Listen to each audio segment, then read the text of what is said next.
반갑습니다. 오늘 애써 나를 입증하지 않아도 괜찮은 이유라는 제목으로 오늘 마가복음 10장 35절에서 45절 말씀을 준비했습니다. 오늘 직장에서 함께 수고하고 있는 분들을 위한 말씀을 준비했는데 은혜가 되기를 원합니다.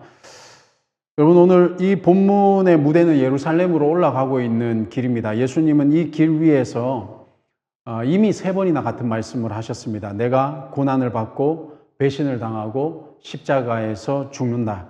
주님의 이 눈은 인류를 구원하시기 위해서 스스로 제물이 되시려는 그 자리, 즉 그 십자가를 향해서 걸어가고 있다라고 계속해서 말씀하고 있습니다. 그런데 오늘 본문에 나오는 이 제자들의 반응은 어떻습니까? 같은 길을 걸어가면서 머릿속으로는 전혀 다른 계산을 하고 있었습니다. 한 길 위에서 스승과 제자가 서로 다른 꿈을 가지고 있고 다른 꿈을 꾸고 있다라는 이런 아이러니한 현실인 거죠. 이 모습 어딘가 낯익지 않습니까? 매일 아침 일터로 향해 가고 있는 우리의 모습과 어떤 면에서는 닮은 면들이 있습니다. 세상은 우리에게 끊임없이 말을 합니다. 내 가치를 입증해 봐라. 혹은 실적으로, 인사고과로 이 사다리 위의 자리로 우리의 존재를 증명하라고 우리를 다그치고 있습니다. 오늘 본문은 바로 그 입증의 감옥에 갇혀 지친 우리에게 말을 하고 있습니다. 왜 우리가 이 일터에서 애써 나를 입증하지 않아도 괜찮은지 본문을 한 걸음씩 따라가면서 함께 확인해 보면 좋겠습니다. 실제로 이것은 저에게도 적용되는 말씀이고 저 역시도 이렇게 제가 최근에 처하고 있는 환경 속에서 적용하고자 노력하고 있는 본문이기도 합니다. 35절에서 37절입니다. 이 제자들이 갇혀있는 세상의 사다리에 대해서 우리가 한번 생각해 보겠습니다. 사람의 생각과 틀과 욕망이 얼마나 완고한지를 그대로 보여주고 있습니다. 세베대의 아들 야고보와 요한이 주께 나와 여짜오되 선생님이여 무엇이든지 우리가 구하는 바를 우리에게 하여 주시기를 원하옵나이다. 이르시되 너희에게 무엇을 하여 주기를 원하느냐 여짜오되 주의 영광 중에서 우리를 하나는 주의 우편에 하나는 좌편에 앉게 하여 주옵소서. 예수님이 십자가의 죽음을 말씀하신 직후입니다. 그런데 야고보와 요한이 나와서 무엇을 요구하고 있습니까? 우편과 좌편에 앉게 해 주십시오. 즉 다르게 표현하면 높은 자리를 달라고 구하고 있는 것입니다. 이것을 철없는 이기심으로만 볼 수는 없을 것입니다. 당시 로마 제국이 보여주던 그 힘의 질서, 그러니까 위에서 아래를 누르는 그 구조에 완전히 길들여진 어떤 면에서는 그런 사람의 한계가 여기에서 보여지고 있기 때문입니다. 이 두 제자는 주님의 순한 예고를 듣기는 들었습니다. 그러나 자기들을 꿈꾸던 정치적인 그 승리와 영광이라는 그 틀 안에서 들었던 내용을 걸러서 듣고 있는 거죠. 그러니 자기의 틀 안에서 들어온 내용이 자기의 인식의 틀 안에서 해석되어지는 한계를 보여주고 있습니다. 남을 다스리는 자리, 힘의 꼭대기에 서야 비로소 내 가치가 증명된다고 믿는 것, 이것이 바로 어떤 면에서는 인간의 슬픈 초상일 수 있습니다. 높은 자리에 앉아야 내가 증명된다는 믿음, 그것이 제자들이 갇혀 있었던 감옥이 아니었을까. 눈앞에 보자만 바라보며 자기 증명에 사로잡힌 제자들에게 예수님이 이렇게 물으십니다. 너희가 정말 감당해야 할 것이 무엇인지 아느냐? 이 물음을 들었을 때 분위기가 어떠했을까요? 38절에서 41절입니다. 이어서 이제 38절과 41절의 말씀을 보시면 영광보다 먼저 오는 것이 무엇인지 그리고 그 뒤에 숨은 사람의 마음이 무엇인지 그대로 드러납니다. 예수께서 이르시되 너희는 너희가 구하는 것을 알지 못하는도다. 내가 마시는 잔을 너희가 마실 수 있으며 내가 받는 침례를 너희가 받을 수 있느냐? 그들이 말하되 할 수 있나이다. 예수께서 이르시되 너희는 내가 마시는 잔을 마시며 내가 받는 침례를 받으려니와 내 좌우편에 앉은 것은 내가 줄 것이 아니라 누구를 위하여 예비되었든지 그들이 얻을 것이니라. 10 제자가 듣고 야고보와 요한에 대하여 화를 내거늘. 아멘. 예수님이 말씀하신 이 잔과 침례는 무엇입니까? 이것은 단순한 예식이 아닙니다. 주님이 온몸으로 통과하셔야 할 시련, 즉 십자가의 고난입니다. 그런데 두 제자는 그 무게를 알지 못한 채 씩씩하게 대답합니다. 네, 할 수 있습니다. 제가 질 수 있습니다. 그런데 여기서 눈여겨볼 장면이 있습니다. 이 대화를 들은 나머지 10 제자가 야고보와 요한에게 화를 내고 있습니다. 이 분노가 중요한 신호입니다. 왜 화가 났을까요? 자기들도 똑같이 그 사다리의 꼭대기를 바라보고 있었고 거기에 올라가기를 원했던 것 아니겠습니까? 누가 더 높은 자리에 앉을 것인가? 두 사람만이 아니라 12 모두가 같은 계산을 하고 있었고 같은 욕망, 같은 바람을 갖고 있었던 것 아닐까 싶습니다. 12 제자가 전부가 자기 증명과 서열 다툼이라는 그 감옥, 그 프레임 안에 갇혀 있었던 것입니다.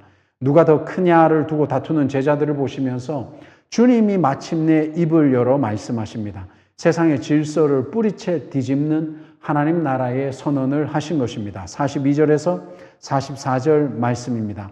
예수님은 세상이 강요하는 힘의 구조를 단호히 거부하시고 질서를 완전히 뒤집으라고 명령하십니다. 예수께서 불러다가 이르시되 이방인의 집권자들이 그들을 임의로 주관하고 그 고관들이 그들에게 권세를 부리는 줄을 너희가 알거니와 너희 중에는 그렇지 않을지니 너희 중에 누구든지 크고자 하는 자는 너희를 섬기는 자가 되고 너희 중에 누구든지 으뜸이 되고자 하는 자는 모든 사람의 종이 되어야 하리라. 아멘.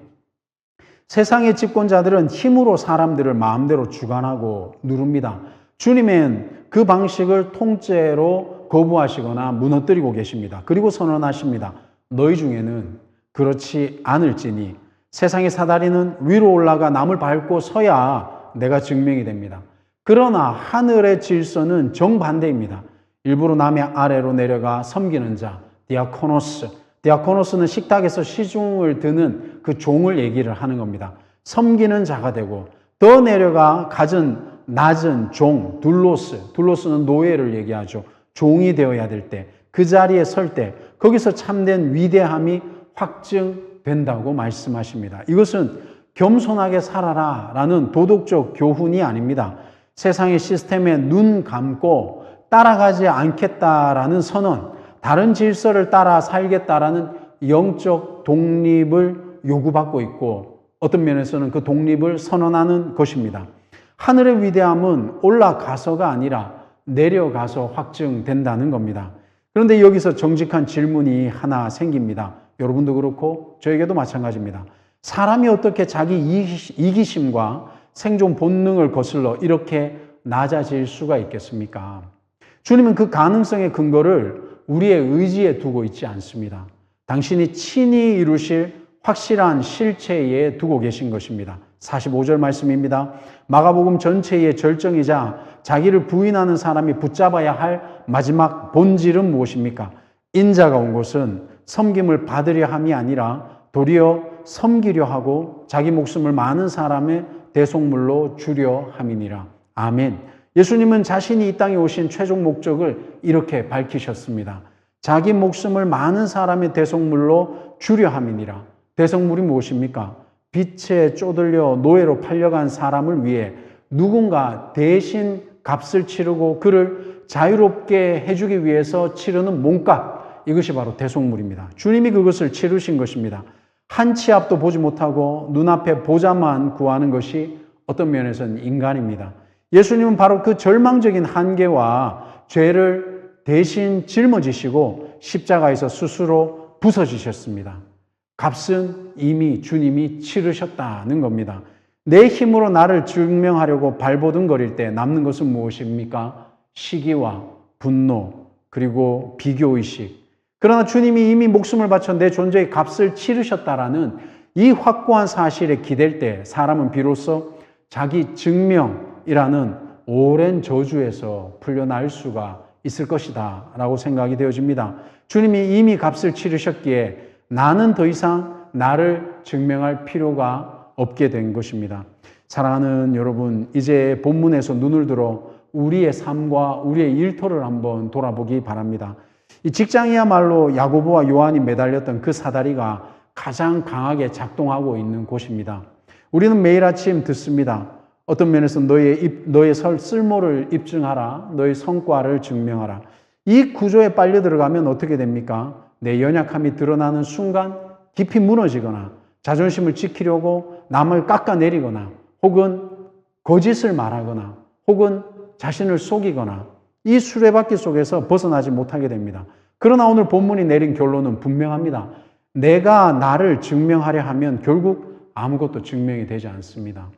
이미 완벽하게 증명되신 그분을 따라갈 때 비로소 그분 안에서 내가 증명되어질 수가 있습니다. 오직 한 분, 예수 그리스도만이 십자가의 대속으로 온 우주 앞에서 완벽하게 증명되신 분이십니다. 그리고 그분이 자기 생명을 몸값으로 던져 우리의 정체성을 하나님 앞에서 이미 증명해 주셨고 확증해 주셨습니다. 이번 어떤 의미에서는 분기에 인사고과가 어떻게 나오든 또 때로는 내가 생각했던 커리어가 뜻대로 풀리지 않든 여러분은 이미 그리스도의 피값으로 전부를 얻은 사람이라는 것, 이것이 믿어지십니까? 내 알량한 통제력을 내려놓으시기 바랍니다. 이미 나를 채우신 십자가에 삶의 주도권을 내려놓을 수 있어야 되는 것입니다. 이것은 어떤 면에서는 저도 겪고 있는 부분이고 어떤 면에서는 우리 모든 사람들이 겪을 수 있는 일입니다.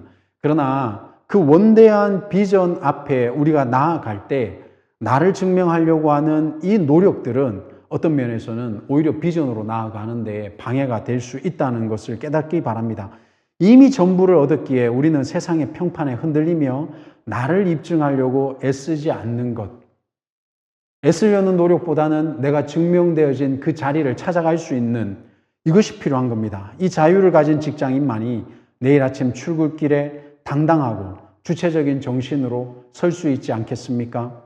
나를 입증하려는 집착에서 풀려났기에 비로소 동료가 경쟁자가 아니라 섬김과 사랑의 대상으로 보여질 가능성이 높습니다. 나에게 아무 유익을 주지 못하는 사람 앞에서도 발걸음을 멈추고 기꺼이 시선을 낮추는 것. 참된 제자도는 바로 우리 일터에서 그렇게 시작되어지고 증명되어질 수 있다라고 생각이 되어집니다. 이것을 다시 말씀드리지만 내가 착하게 되어야 된다, 섬겨야 된다, 행동으로 생각하시지 마시고 오히려 나를 보셔야 되는 겁니다. 나를 보시면 나에게 증명되어져 있는 그 예수 그리스도를 볼 수가 있게 됩니다. 그렇게 건강해진 자아를 가질 때만이 비로소 비교의식에서 벗어날 수 있다는 겁니다.